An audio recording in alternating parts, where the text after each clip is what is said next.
تو اس وجہ سے جو ہے وہ بد زبان ہوتی ہیں. تو بد زبان عورت کے لیے، شوہر کے سامنے بد زبانی کرنے والی عورت کے لیے بڑی وعید آئی ہے کہ اس کو جہنم میں ڈالا جائے گا. تو یہ بات یاد رکھیں، اگر کوئی عورت اس حالت میں مر گئی کہ اس کا شوہر اس سے ناراض ہے اور وہ ناراضگی بھی جائز ہے، شرعی ناراضگی ہے، تو اس عورت کی بخشش بھی نہیں ہوگی. اس وجہ سے آپ نے سنا ہوگا کہ نبی کریم صلی اللہ علیہ وسلم نے جب حضرت فاطمہ الزہرا رضی اللہ عنہا اور حضرت علی رضی اللہ عنہ کی آپس میں کوئی تھوڑی سی اٹکٹ ہوئی، تو نبی کریم صلی اللہ علیہ وسلم نے حضرت علی رضی اللہ عنہ کو بھی سمجھایا.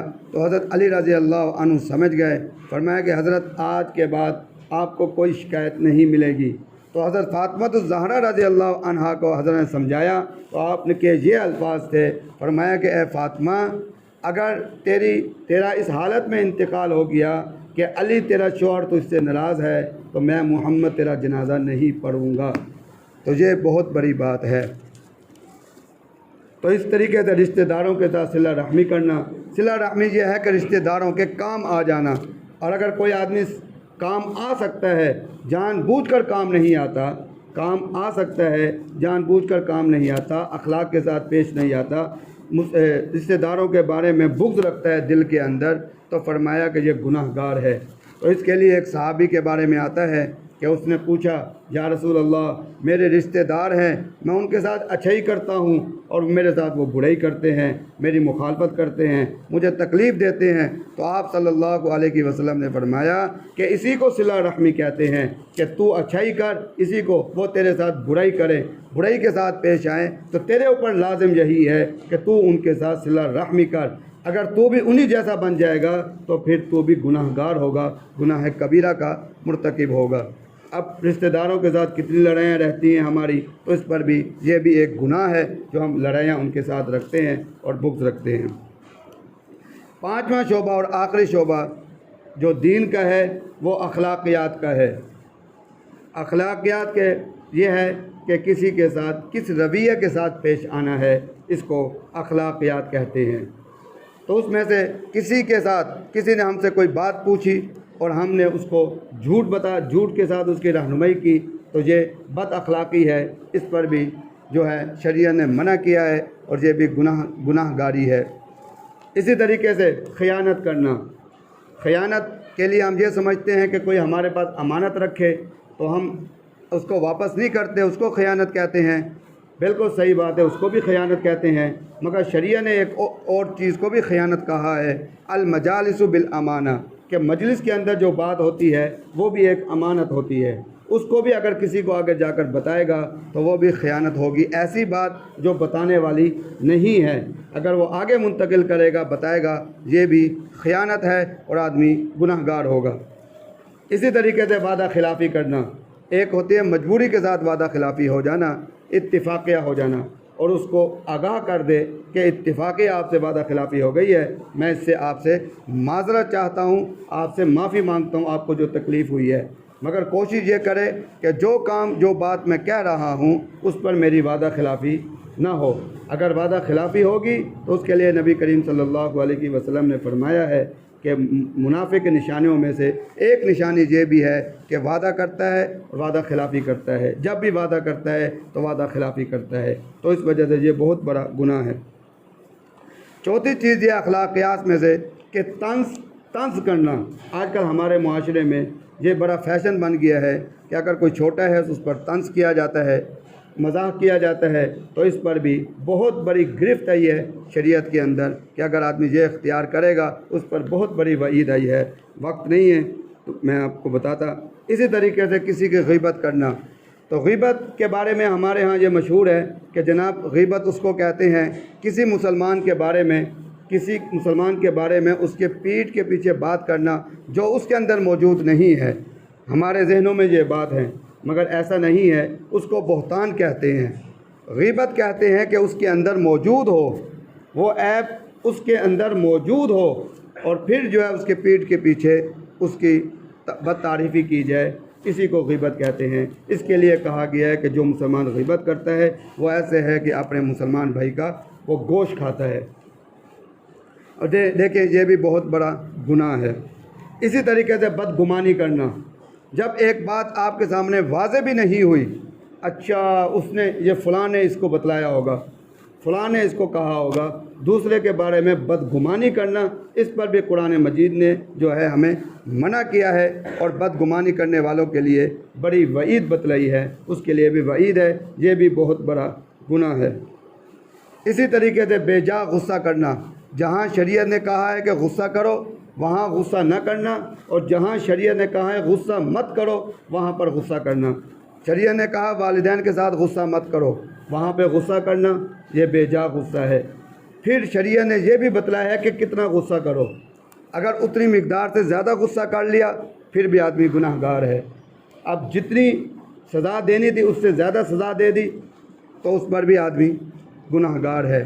تو اس کے لیے باقاعدہ علماء نے بڑے مضمون لکھے ہیں کہ اپنے ماتحت کے ساتھ تم ان سے معافی کیسے مانگو، اگر تم سے کوئی زیادتی ہو جائے، ان کو سزا تنبیہ اتنی کرنی تھی اور آپ نے اس کو تنبیہ جو ہے وہ شریعت کے حدود سے آگے بڑھ کر کی ہے، ان کو کوئی سزا دے دی ہے جو شریعت میں سزا نہیں تھی، تو اس کے لیے ان کو راضی کرو، ان سے معافی مانگو۔ علماء نے باقاعدہ اس پر مضمون لکھے ہیں اپنے بچوں کے ساتھ، اپنے ماتحتوں کے ساتھ، فرمایا کہ اس پر بھی گرفت ہے۔ اسی طریقے سے کینہ رکھنا، کسی سے لڑائی ہو گئی، اب دل میں بات رکھ کے ہم گھوم رہے ہیں، اس کو کینہ رکھنا کہتے ہیں۔ کہ کینہ رکھنا، اب ہم کہیں جی ہمارے اندر تو کینہ نہیں ہے، مگر جب اس کو ہم سے کوئی کام پڑ جائے تو ہم اس کے بعد اس وجہ سے نہیں جاتے کہ جناب وہ تو میرے ساتھ لڑا تھا، میں اس کے بعد کیسے جاؤں، اسی کو کینہ کہتے ہیں۔ تو کینہ نہیں ہے تو اس کا پتہ اس وقت چلے گا کہ آدمی اس کے ساتھ جا کے ملے، اس کی دعا سلام باقی رہے اس کے ساتھ، اس کا مطلب یہ ہے کہ اس کے اندر کینہ نہیں ہے، اس کی بھلائی کے لیے ہر وقت کوشش کرے تو وہ کینہ نہیں ہے۔ تو کینہ یہ ہے کہ اس سے دور دور بھاگے، اور اس کی بھلائی کا کام ہو تو کہہ دے اس کو بھلائی نہ پہنچے، تو اس کو ملنے کا کام ہو تو نہ ملے، تو اس کو کینہ کہتے ہیں۔ اسی طریقے سے ریاکاری یہ ہے کہ کوئی کام جو ہے وہ اللہ کے لیے کرنے کی بجائے دکھاوے کے لیے کرنا، یہ بھی گناہ ہے۔ کتنے کام ہیں جو ہم دکھاوے کے لیے کرتے ہیں۔ اور اسی طریقے سے تکبر ہے۔ تو یہ پانچواں شعبہ جو ہے، آپ دیکھیں 5 شعبے میں نے آپ کے سامنے ذکر کیے ہیں، اور ان میں سے جو ہے کچھ جو ہے گناہوں کا ذکر کیا ہے۔ آپ دیکھیں یہ وہ باتیں تھیں کہ ہمیں معلوم بھی نہیں تھا کہ یہ باتیں بھی اگر کوئی آدمی اختیار کرے گا، اگر کسی کے اندر یہ باتیں ہوں گی وہ بھی گناہ گار ہوگا۔ اسی طریقے سے بہت بڑی لسٹ ہے، اگر ہم دیکھیں تو کوئی آدمی جو ہے گناہوں سے بچا ہوا نہیں ہے۔ جب گناہوں کی تعریف کا پتہ چل گیا تو اب ہمارے اندر یہ احساس پیدا ہو گیا کہ جناب جتنی باتیں آپ نے ہمیں بتلائی ہیں، ابھی جو باتیں رہ گئی ہیں جو اس سے بھی زیادہ ہیں، اس کا مطلب یہ ہے کہ ہم سر کے بالوں سے لے کر پاؤں کے ناخن تک گناہوں کی دلدل میں پھنسے ہوئے ہیں۔